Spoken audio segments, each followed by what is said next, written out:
Well, it has been forever, guys. Hello, welcome back to my channel, or if you're new, hello. My name is Olivia, and I am a type 1 diabetic and have been so for over 20 years now. I am also pregnant with my third child. It is a girl, and I am just over the hump of the middle. I am at 21 weeks, so I have experienced a good chunk of pregnancy with an insulin pump. To show you, I currently have the Omnipod 5 and the Dexcom G7, and this is my first pregnancy with these devices together.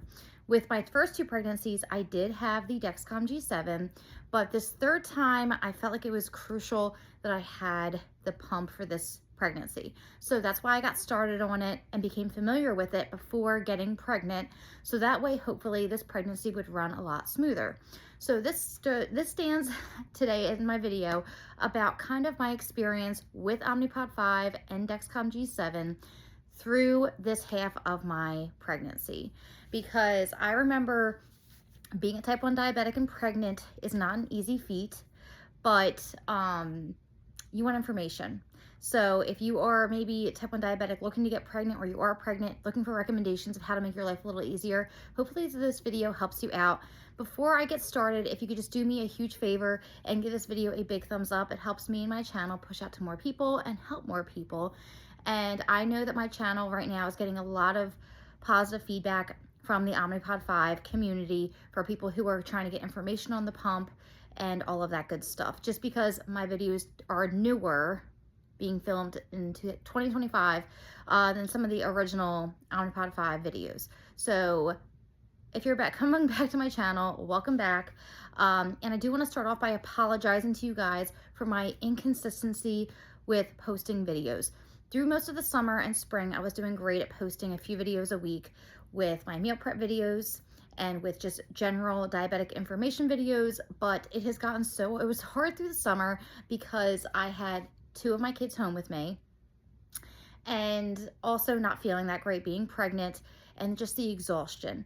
And typically I film these videos when my kids are napping. So right now my daughter is napping, my son's in school, so I'm able to jump on with you guys and film for a little bit.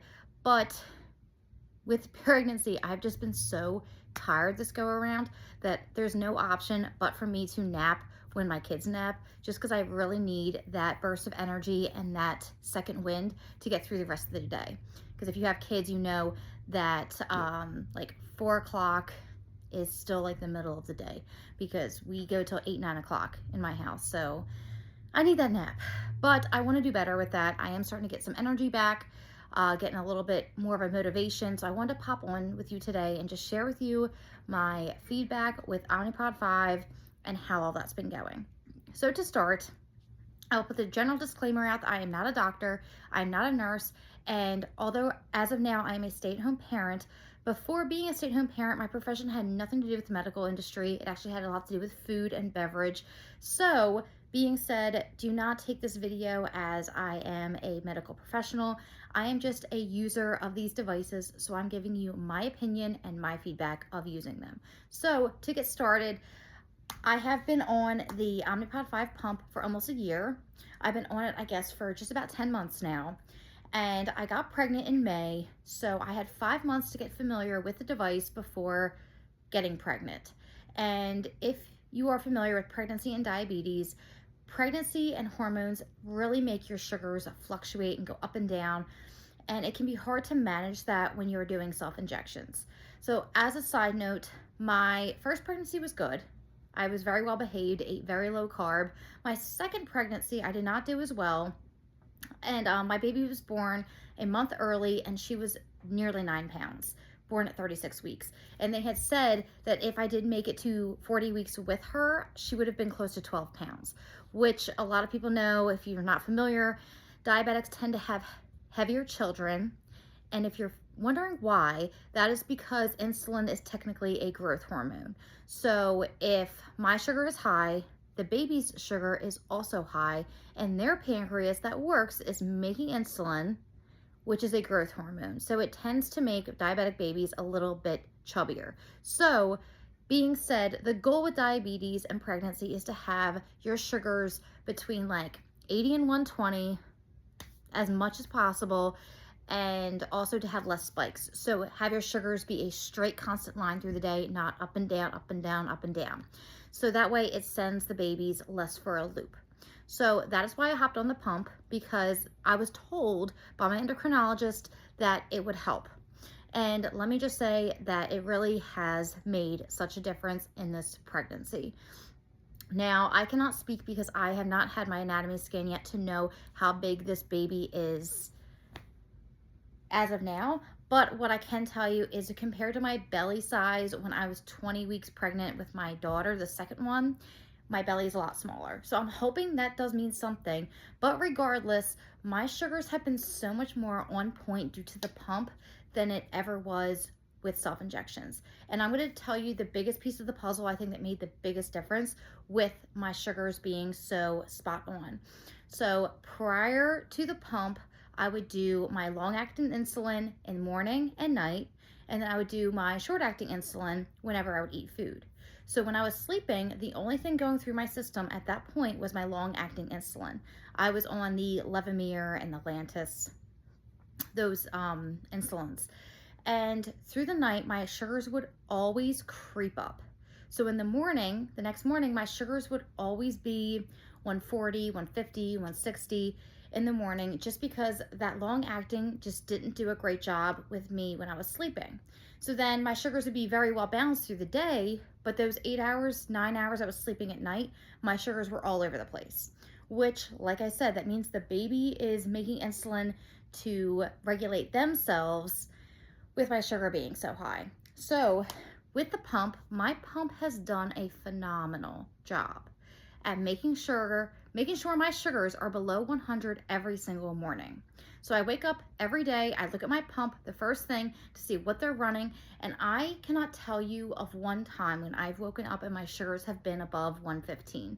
My sugars are usually between 90 and 110, and they are spot on. I'm able to get up, I put the activity mode on, and I go out for either brisk walk or a run for the day, and it has just done wonders. So I feel like one of the biggest impacts the pump has had on me with this pregnancy that I expect to see most of the, I guess, gain from is the fact that at night when I'm sleeping, my sugars are just very steady, because the pump is communicating with my Dexcom saying, hey, your sugar's rising, give yourself some insulin. It's called automated mode. And as long as I have my pump in automated mode, my sugars just stay level where they're supposed to be. So this does not just apply whether you're pregnant or not pregnant. This is just in general with Omnipod, because I know I'm not the only diabetic who had that problem with my sugars rising at night, or if I was sitting down, have a sedentary lifestyle. I used to notice before the pump that if I was outside and being active and moving with my kids, my sugars were fine. But the second I stepped inside and sat on the couch, my sugars would start to creep up. But with having these two systems, my Dexcom communicates with my Omnipod, lets it know my sugars are starting to creep up, and then is able to keep that from happening, which has been huge. So I will definitely make a follow-up video after my anatomy scan and my growth scans to see how this baby is measuring in size in comparison to what happened before. But so far, I can attest that my sugars have been so much more spot on because of this system. So if you are pregnant, or if you're just looking to have better control of your blood sugars, I'm not literally an ambassador, I would love to be, but I am a very big advocate and ambassador for Omnipod. I think it's a fantastic system, and I've seen it make a huge change in my lifestyle. Another thing I want to tack on is that because I had those struggles with my other pregnancy where my sugars would creep up at night, I used to overtreat highs during that pregnancy, which would result in a lot of dramatic lows with my pregnancy. There were multiple times my husband would have to call 911 out for me to help me get out of critical low blood sugar spells, and I have not had to call EMTs out once for a low blood sugar spell since this pregnancy, which is also just huge. So it has been a blessing for me and my husband and my family in general that we no longer have to worry as much about that level of stress with being diabetic. So overall, I have to say that it has been a huge relief and blessing. And I hope whether you're pregnant or not pregnant, you take what I'm saying and just think about how it would apply to your life, that maybe it could help you better your blood sugars, because having good, steady blood sugars is very important, not even if you're just pregnant, but just in general, and increase the lifespan of your life. It makes less strain on your heart, your kidneys, all that good stuff. But I wanted to tell you guys something else, and I'm trying to think of what. Pregnancy brain. So yeah, I apologize, guys. But oh, that's what I wanted to tell you. So one thing that's really great about Dexcom is you can look into the Clarity app. That's what Dexcom uses, and you can see how accurate your blood sugars are within range. So you can see what percentage of time you are low, high, very high, or average. So the goal in pregnancy is to be at least 70% in range, so between 80 and 120. So my doctor, my endocrinologist weekly, pulls my Clarity app, pulls my Omnipod readings, compares them, and sees if there's any tweaks that they need to make to my numbers to make my sugars even better. And through most of my pregnancy, my doctor has not had to make any changes to my pump because my numbers have been so spot on. They are running about 75 to 80% in accuracy with being normal and in range, which is what they're looking for. I really wish that I had looked at the Clarity app through my other pregnancies to see and compare how they were back years ago when I was pregnant before, but I know now 75 to 80% normal between 80 and 120 is fantastic. And as I had mentioned previously in this video, I think a big reason for that with having such good percentage in range is because my nighttime sugars are normal. When you think about how much time accounts for when you're sleeping, if your sugars are steady while you're sleeping, that accounts for a large chunk of your day where you don't have to worry about sugar spikes, low blood sugar spells, high blood sugar spells. It has been a big impact. But I hope that someone found this video beneficial. I know it's not a super long video. It's kind of a short and sweet video just to let you guys know how I've been doing. I have been doing very well. We do have a little girl on the way. It's our second girl. We have one boy, now two girls. So far, I feel great and getting my energy back. So I do hope to come back onto YouTube here and start shooting more regularly, especially my meal prep videos. I know you guys love those. And I was so happy to jump on with you guys today. And I hope you guys are enjoying wherever you are in your stage of life and your stage of diabetes. And make sure you subscribe, give this video a nice big thumbs up, and I'll see you guys in my next video. Bye.